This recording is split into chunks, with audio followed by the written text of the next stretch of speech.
Ooh, a little bit bev for this one. Could get kind of spicy, I'm not gonna lie. Let me add a little bit of spice. There's never a dull day in Italian football, is there? Either there seems to be some kind of match-fixing scandal or some kind of financial foolishness that seems to follow Serie A. Well, the world of Serie A was shook to its core when Juventus were given a 15-point deduction this season over issues with finances they've offered for this year. It's led to their entire board as well as club president resigning, and the points deduction now leaves them floundering down in the mid-table in 10th position. But what exactly is going on at Juventus right now? The secret ingredient is crime. Now, straight off the bat, I thought this one was a little bit harsh to me. Minus 15 points for not doing your accounts properly. That's what every YouTuber does pretty much every year. But in this situation, it's landed Juventus in a whole heap of problems. As having gone from a pretty cemented place in the top 4, they now find themselves down in 10th place and with absolutely no chance at a Serie A title. But this isn't like the Calciopoli scandal of the mid-thousands where they were relegated for match fixing. It's nothing to do with that. What it has done is incur a serious penalty. And don't tell Cristiano Ronaldo that, because he hears the word penalty, he'll be back over to Italy as soon as you can. Their new badge is a little bit on the nose, I've got to say. You know what it is with Juventus? Their recruitment over the last 5 years has been criminal enough as it is. I knew as soon as they did that swap deal with Miralem Pjanic and Arthur that at least 7 individuals were going to go to prison. The team that's currently losing 1-0 to Atalanta as I record this video is as follows. Wojciech Szczesny with Danilo, Bremer and Alexandro at the back. That is a horrible back three.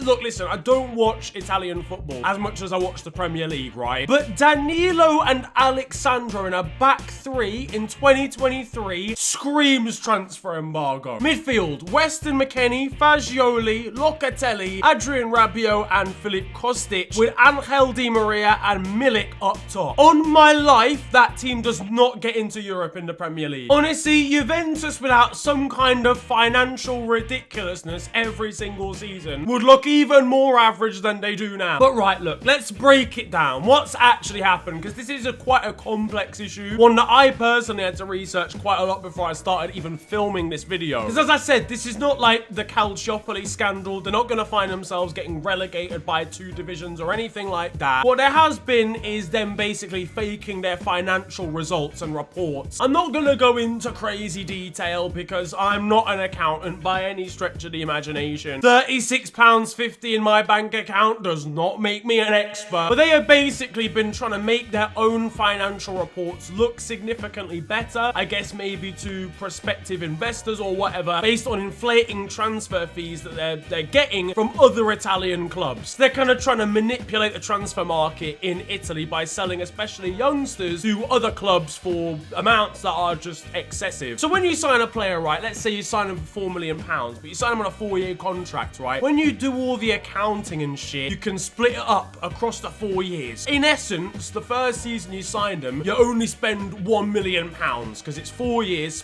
it's 4 million, sorry, spread across 4 years. Whereas when you sell a player, it all goes in one go, if that makes sense. You sell a player for £4 million, get the 4 million immediately in terms of like from an accounting perspective. Basically, what Juventus have been doing have been convincing other teams their players are worth a lot more to make their accounts look better, to a point where it's a little bit dodgy. I mean, we can see some of the players they've been getting extortionate amounts of money for in comparison to the rest of the Italian market, and I shit you not, at least 40% of these people work for Uber Eats right now. I hate to say it, I hope I don't sound ridiculous. I don't know who this man is. I know if you watch Italian, if you're Italian, you may know maybe more like 60 or 70% of these players, but in terms of the fees, they are way too high. So an independent regulator from Italy decided they were going to investigate this, and 62 transfers in Italy were seen to be dodgy, or ones that needed investigating, right? Out of all 62, 42 of them involved Juventus, which is a crazily high amount, but out of those 42, 36 of them involved youth players or youngsters. It's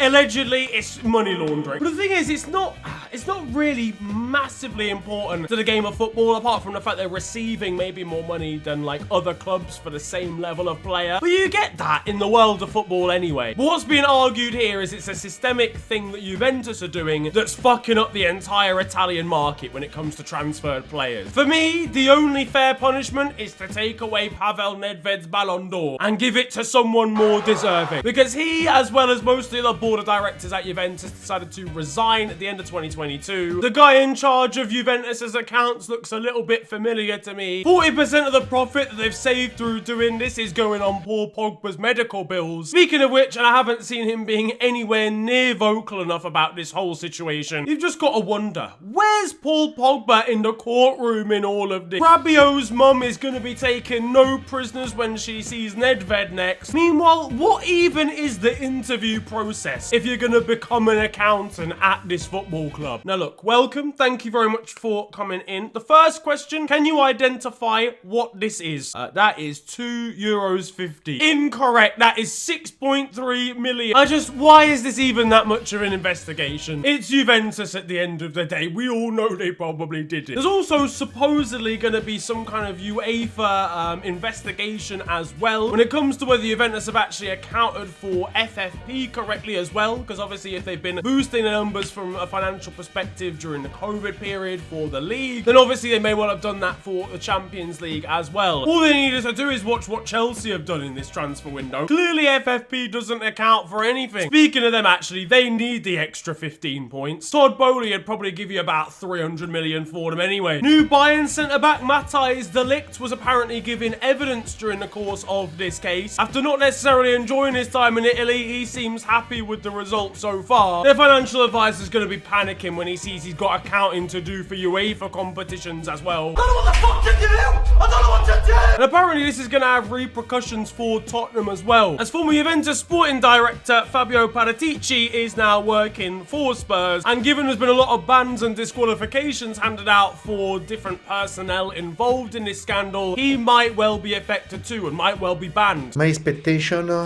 to suffer. Once again, we're rewarding criminals. Prison time is better than having to work with Antonio Conte. But from an outsider perspective, I mean, correct me if I'm wrong, but this sort of thing seems to be such a massive problem just in Italy, generally speaking. And it may well be something that's a problem in other nations as well. But for example, Napoli league leaders are potentially going to be investigated as well by FIGC prosecutor Giuseppe Scine, because apparently there might have been false accounting involved for Victor Osimhen's signing from French side Lille to Napoli. I'm pretty sure Inter once sold Andrea Pinamonti, one of their players, and then bought him back 2 weeks later. 1,000,000% that is money laundering. At this rate, Serie A is going to be won by someone who was actually in Serie B this season. But overall, what do we think about this Juventus situation? I mean, it's massive, obviously, for the world of football. They are not going to be in the Champions League this season. They may well recover to some kind of European position because they have been pretty good recently in comparison to the start of the year. But obviously, it's gonna lead to potentially a lot of turmoil at the club, both in terms of directors and maybe personnel, whether that be players or higher ups, but also in terms of potential direction they're going to take the club to. There's other investigations that are still ongoing in regards to contract bonuses and stuff during COVID. But also for me, I kind of feel like it's a little bit harsh in terms of a points deduction. 15 points is quite a lot for something that doesn't even necessarily affect the action out on the pitch. Don't be surprised if they go in for an appeal. What do you think? Is 15 points like a worthy deduction, if you like, from Juventus? Does it fit the crime of what they've been found guilty of? Let me know down in the comment section below. But that is going to wrap up today's video. I hope you have enjoyed. If you did, then feel free to slap a like on it and subscribe if you're new to the channel. You can also follow me on social media. It is at @theofficialfng on Twitter and on Insta. It's been a pleasure ranting at you guys today. Have a wonderful day. Enjoy yourselves, and goodbye.